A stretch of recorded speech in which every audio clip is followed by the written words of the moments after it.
Live from the Counterpunch Media mobile studios in Grand Blanc, Michigan, it's time for real lives, real families, real fitness. It's time for Derek Noel Fitness. On everyone, Derek here for episode 36. I'm back in the studio today in between some interviews that I've been trying to schedule. Hopefully you enjoyed the interview that ended up last week with Mr. Scott Jenkins. If you have not listened to that, I really recommend you go back. That was episode 35. And as of today, you can actually find that in podcast form, however you listen to podcasts. You can find every single one of our episodes in podcast form as well if you don't have time to watch these videos live. That way, you are never missing anything. Everything has nice, good topics. We have a couple interviews already. We have a few more on deck that I cannot wait for.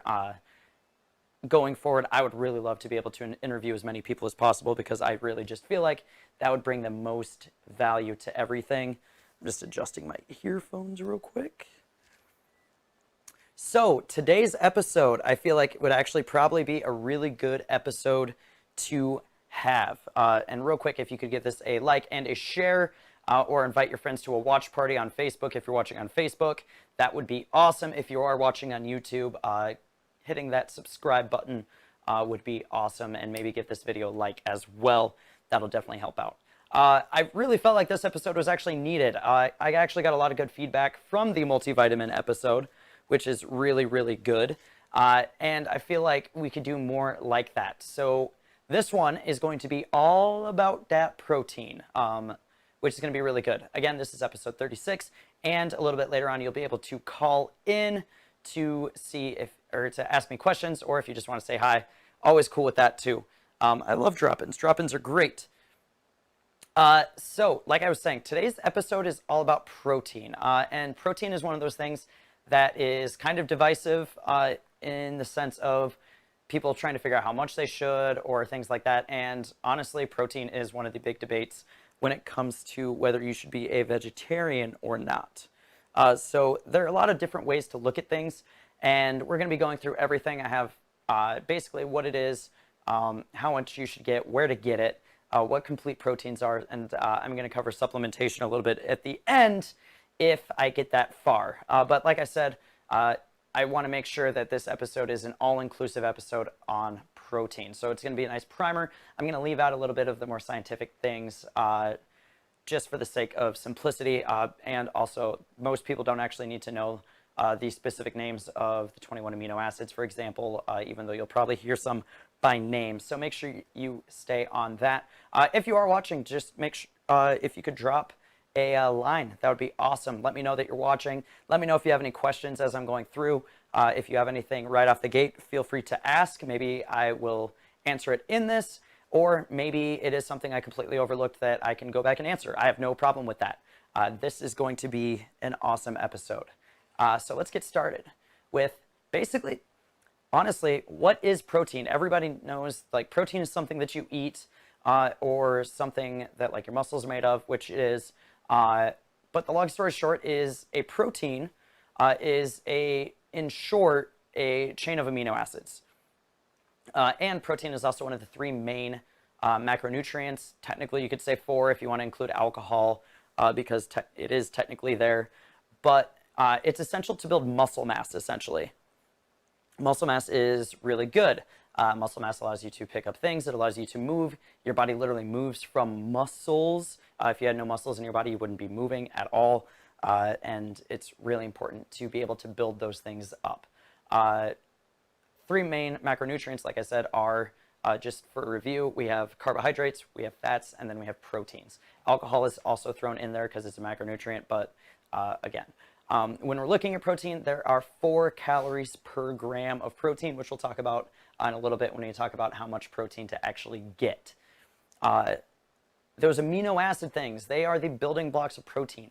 There are 21 of them, and like I said, I'm not going to go through and name all of them, but chances are if you've looked at any supplements before, you've seen something called a branched chain amino acid, and that's usually a combination of 3 specific ones that will give you the most bang for your buck. It's the ones that your body actually uses the most to build more protein.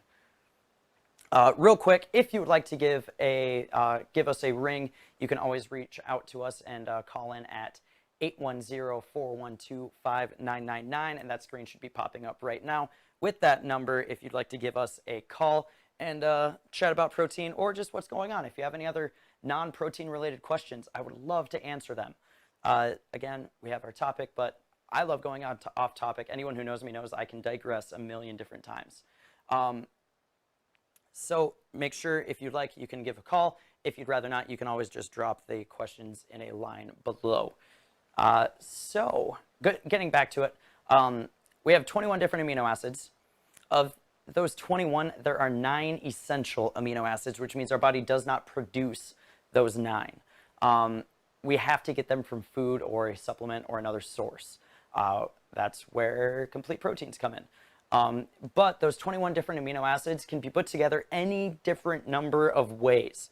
There's 21 of them, can be combined any number of different ways. There are literally thousands and thousands, if not millions, of, different combinations of amino acids that can be created in order to do different things in your body, like building muscles, like fixing itself. Anything that requires your body to repair itself is going to be using amino acids and proteins in order to do that.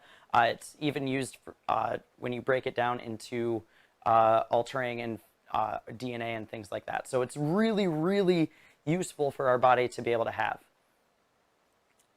Like I said, we have 9 essential amino acids, and we need to get them from food. And if you're wondering where you should be getting those proteins, keep on this channel. We're going to be talking about it in just a little bit. But first, I want to talk about how much protein should you actually be eating, which is in the industry one of the biggest debates when it comes to macronutrients. And I don't understand why, because protein is generally good. It really depends on the person when we're trying to figure out how much protein you should be eating. It really does. I am going to require a different amount of protein than my dad is, than my mom is, than my girlfriend is, than Mary Sue down the street is, than Miss 90-year-old Teresa down the street is going to need. Everybody needs a different amount of protein. There's no one size fits all. And that's really the case when it comes to basically everything. There's no one size fits all training program. There's no one size fits all diet or nutrition, which is a whole other conversation, because a lot of people think that there's one answer when it comes to nutrition, and there's really, really not. But even though it depends on the person, that's why we have ranges of different amounts of protein to eat. If you're super sedentary and you don't work out at all, and you have a desk job, maybe the only walking you do really is to your car or through the grocery store every day, and that's it. That's all the physical activity you see. Your body is going to require a lot less protein. Even if you look at the recommended daily allowances, which honestly I don't like looking at those, especially when it comes to protein, because in case you don't know, and I've said this before, but the recommended daily allowances aren't the recommended daily to thrive, for your body to thrive. It's the recommended daily numbers to prevent your body from breaking down, basically, and to keep your body in a somewhat healthy state. But it can definitely be more healthy if those numbers go up. And also, going back to the one size fits all, the recommended daily allowances are all based off of a 2,000 calorie diet. How many people do you know that actually eat only around 1,000 calories? And the numbers are really messed up too. So that's a whole other conversation though. So when we're talking about protein, I'm going to be talking in kilograms here. So anytime you hear kilograms, if you want to figure out where I'm at and you have a calculator handy, or you want to do the rough math, if you take whatever number I say and you divide it by 2.2, you're going to have, or actually, you're going to multiply it by 2.2, because, no, I was right the first time. Math is hard. You're going to want to, I don't have a major in math. You're going to be dividing the kilograms number by 2.2, because there are 2.2 pounds in a kilogram. So we need to make sure we get that number. So you would actually, do whatever math you need to do to make sure that that number is correct. There are 2.2 pounds in a kilogram, so you can do your math. So if you weigh 100 pounds, then that is 200, or if you weigh 100 kilos, that's 220 pounds. Easy math. So keep that in mind. Hello, Candace. Nice for you to say hello.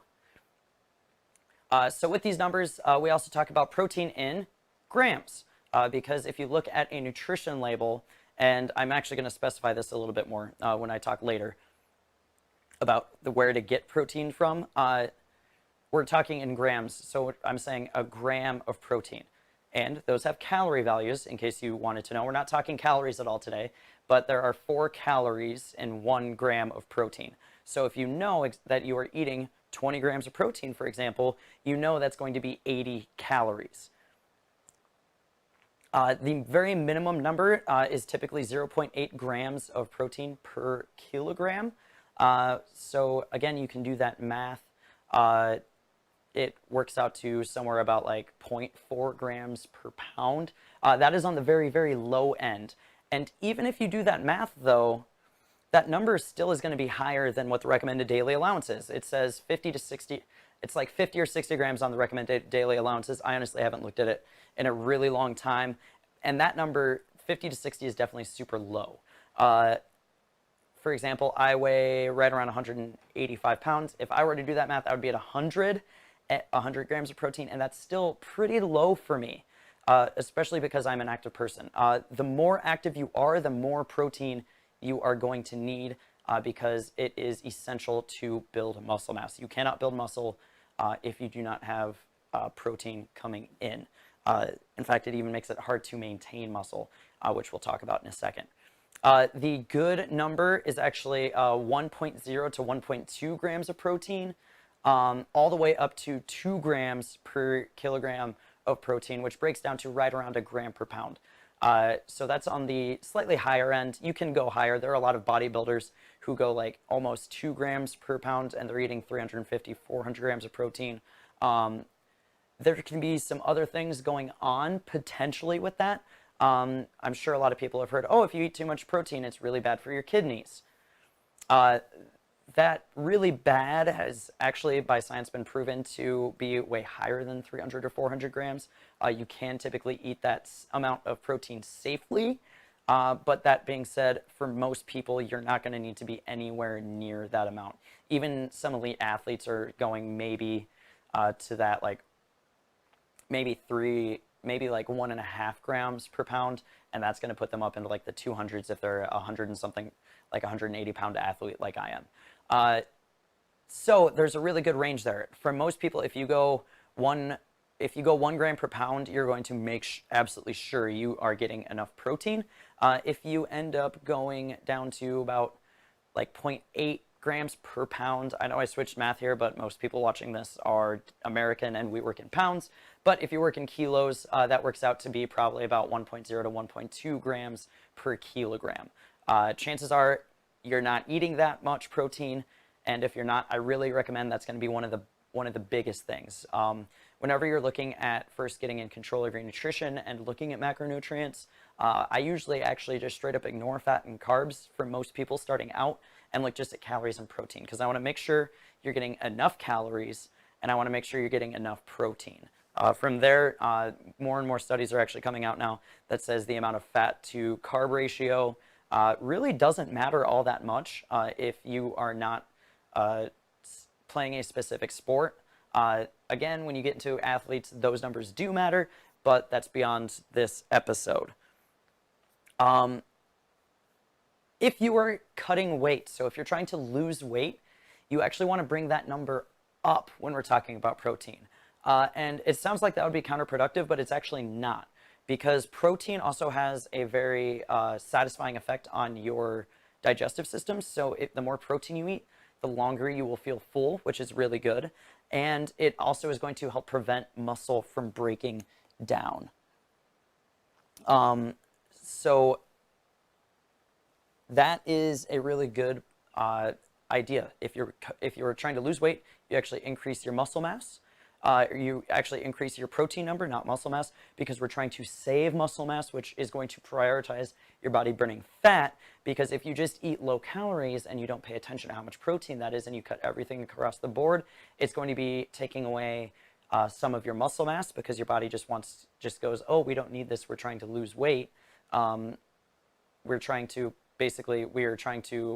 survive, so we're trying to pull that. That being said, starvation mode doesn't exist. Again, a whole other conversation.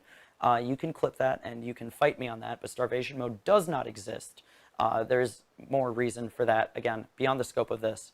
And if you are trying to increase your weight, so if you're trying to bulk, as the cool kids these days say, you can actually lower your protein numbers a little bit, because you're typically, if you're trying to bulk, you are in a calorie surplus, which means your body isn't going to be breaking things down nearly as much. So you want to make sure you're getting enough protein to maintain muscle, and maybe add a little bit, but it doesn't need to be nearly as high as when we're trying to lose weight.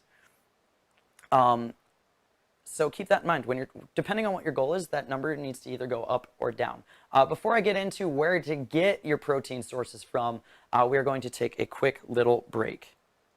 You're listening to Derek Noel Fitness here on IPMNation.com/counterpunch. He'll bring the smarts. Now the sweat, well, that's up to you. We're back. In the chat thread, Candace has just said, have you ever heard if you take your inches in height and multiply that by 2, that should equal what you weigh for women? So let me do that math real quick. I got to do a little bit of quick math. So if I have someone who is, I will say 5'8", that's 68 inches, and I multiply that by 2, that is 132 pounds for someone who's 5'8".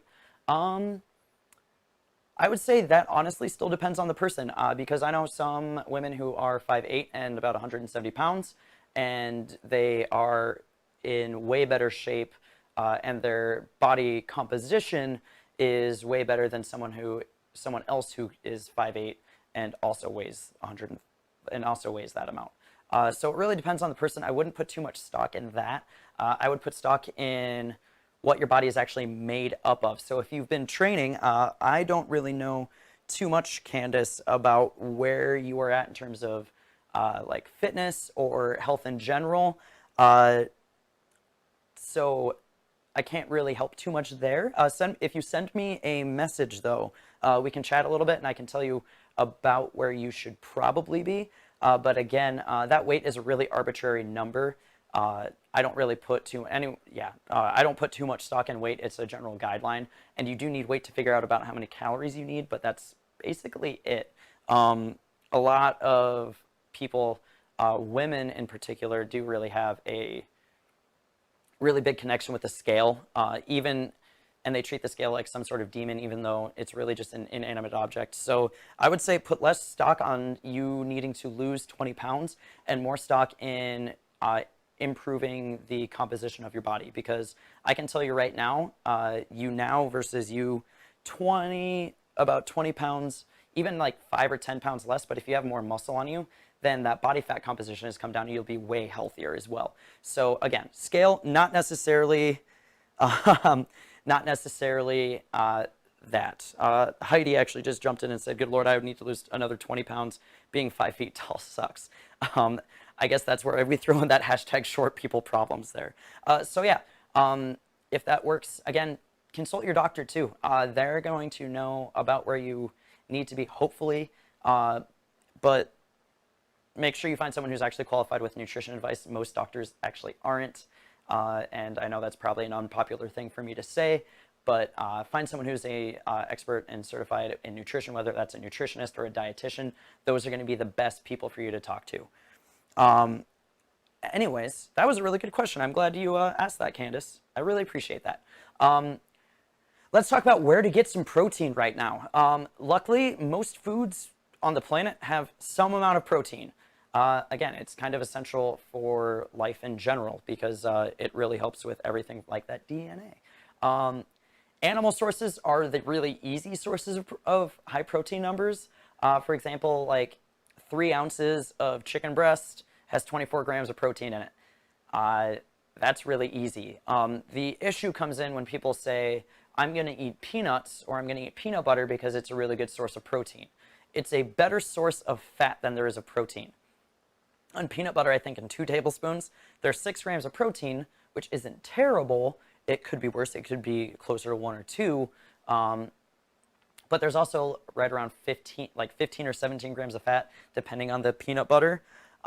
So that is going to be a better source of fat than there is of protein.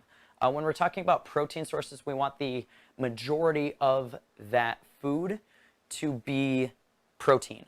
So peanut butter doesn't really count, even though there's some protein in bread. Bread is not a good protein source unless it's specifically like a protein bread made with protein powder, but that's a whole other thing and really not super common. But like breads are mostly going to be carb sources. So some really good sources of protein from animals. If you're a vegetarian, don't worry, I got you coming up. I have an entire little section on protein for vegetarians because that's where people have the hardest time. You can eat things like a round steak, so a nice lean steak, ground beef, pork chops. By the way, ground beef actually has the lowest amount of protein per 3 ounces out of this entire list that I'm about to say. Steak, ground beef, pork chops, chicken breast, even though honestly, if you like dark meat more, just eat the dark meat. You're only sacrificing like 2 grams of protein. Turkey, salmon, and tuna. I'm talking not really canned tuna here. Canned tuna kind of falls into another subcategory, but it can still work. Those all have between 18 and 25 grams of protein per 3 ounce serving. I don't know what the math is for that in grams, but if we're looking at 3 ounces, that is by weight, not by measuring cup. Little chef talk, chef note.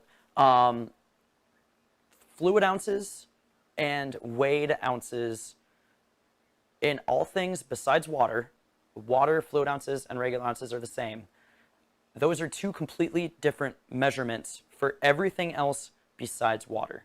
So 3 ounces of chicken is not going to, well, I mean, it depends on how much you pack it down, is not going to fit into like a 3 ounce measuring cup or like a 1 ounce measuring cup 3 times. That's not how that works.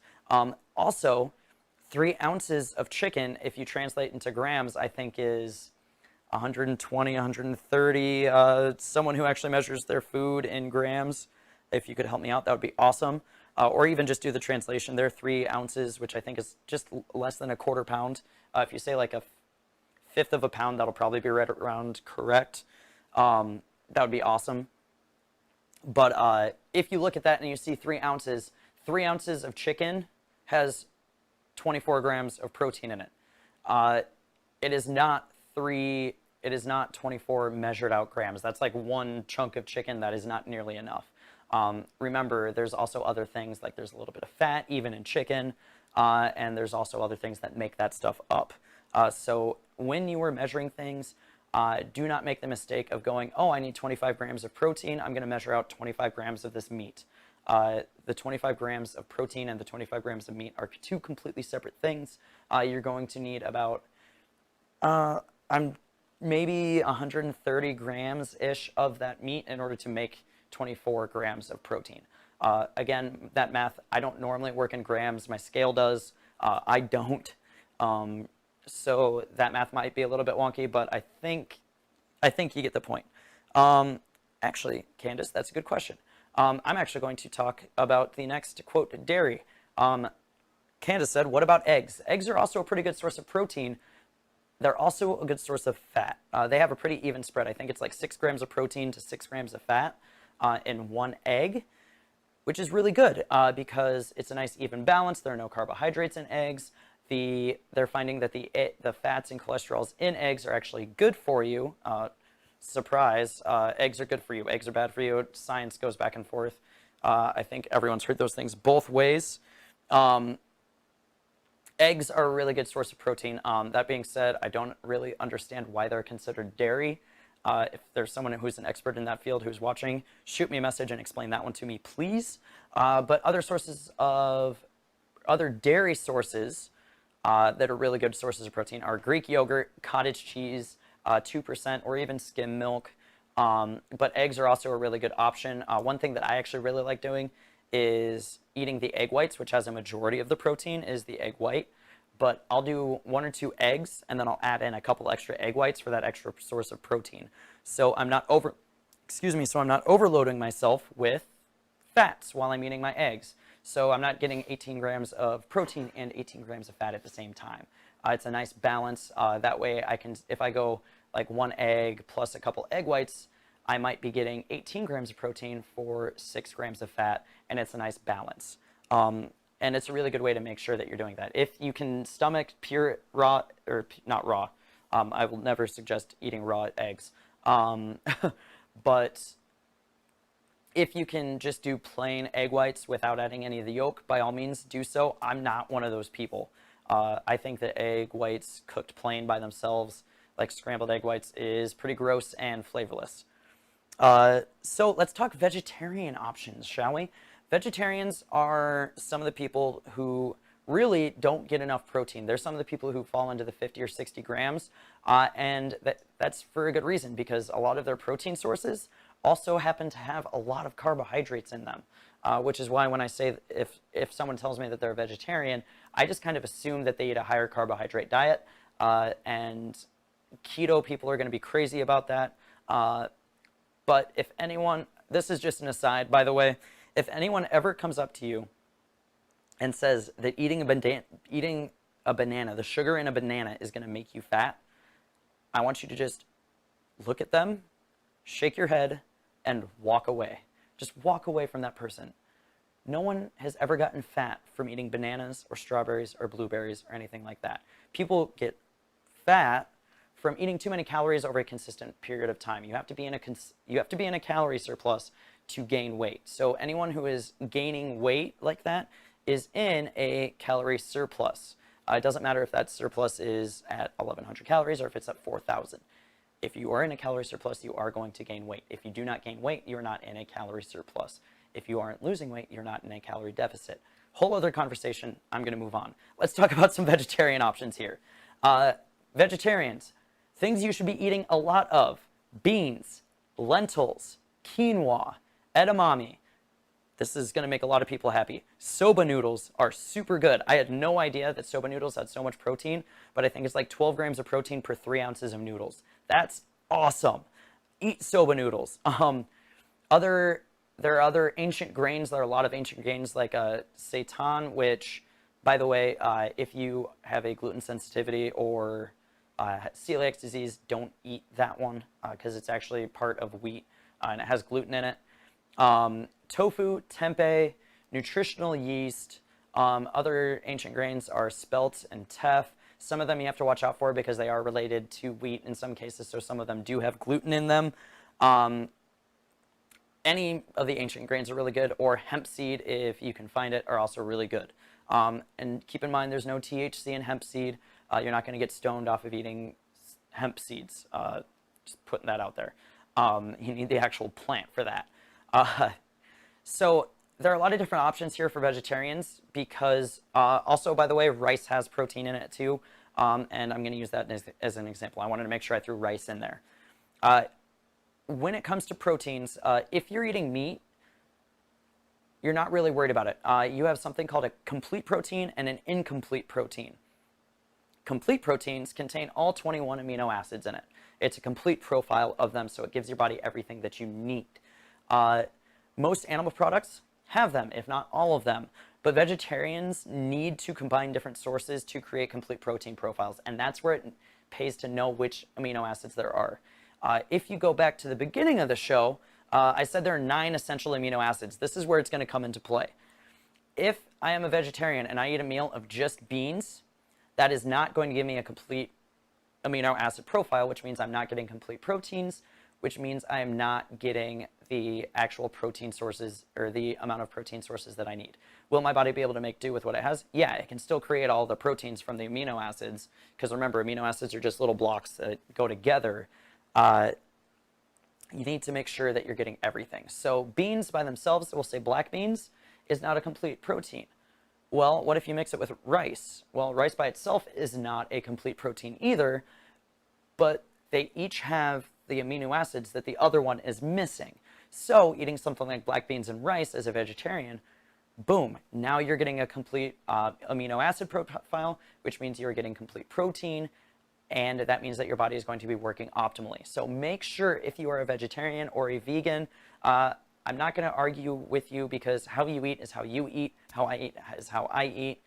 There's really nothing that's going to change each other's minds. Eat how you're going to eat. Just make sure you're being smart about it. Eat the things that you need to make sure you are getting enough protein in to be successful. All of the things I listed above have proteins in it. Again, most of them also have carbohydrates, if not all of them. Looking at the list, I'm pretty sure all of them also have carbohydrates, which means that you need to be a little bit more careful to make sure you're not going into a calorie surplus when you are trying to lose weight, or if you're trying to gain weight, making sure that you're eating enough, which that can be really filling. So that is my little part of nutrition for vegetarians, specifically protein, because with vegetarians, I'm really not worried about them not eating veggies. So I'm really not concerned with vegetarians not getting their micronutrients, which are the other things like your vitamins. If you want to know things that you should be having in your body, check out episode 34, which is the multivitamin episode. Let's see how much time I have left. Anytime? Oh, let's talk about supplements then. So real quick, talking about supplementation, I'm going to keep this fast. Remember, a supplement is something that you supplement in order to hit your numbers. So if you're looking at that protein number of what you're eating now and what you should be eating, and you're just going, oh my God, I don't know how I can actually hit that number, a single scoop of a protein powder is going to give you an automatic 20 grams. So it's a really good way to help supplement while you're trying to boost up your food numbers. By no means should most of your protein be coming from protein powders. Some different things that you could be looking at are whey and casein, or egg white protein. Those are all animal-based, so if you're a vegetarian, those ones are out. Well, I guess if you're a vegetarian, it depends on how much of a vegetarian you are, but if you're a vegan, those are definitely out. And you can also look at things like pea and soy and hemp protein powders, other things like that. I've seen like brown rice proteins and stuff like that. Whatever works for you, works for you. Use it to help hit those numbers. When you're looking at whey protein, remember that there are 3 different forms of whey protein. None of them are bad. If you have a sensitivity to lactose, you definitely want to check these out and check them out. But you have whey protein concentrate, and then you have whey protein isolate, and then you have hydrolyzed whey protein. Hydrolyzed whey is actually broken down into the aminos already, so it's really easy. It's the fastest absorbing protein for your body because it's already broken down into pieces. The least amount of digestion needs to happen. Isolate is the next one up. It still absorbs super quickly. It'll just break down a little bit quicker. And then whey protein concentrate is also the one that I've noticed people have some allergic reactions to, or their stomach doesn't sit well because they are lactose intolerant and things like that. Use those supplements as needed, again, as needed, not just to make all of your nutrition actually happen. Really, you should be getting everything from real food, especially protein is super easy to get once you actually start going on that wagon.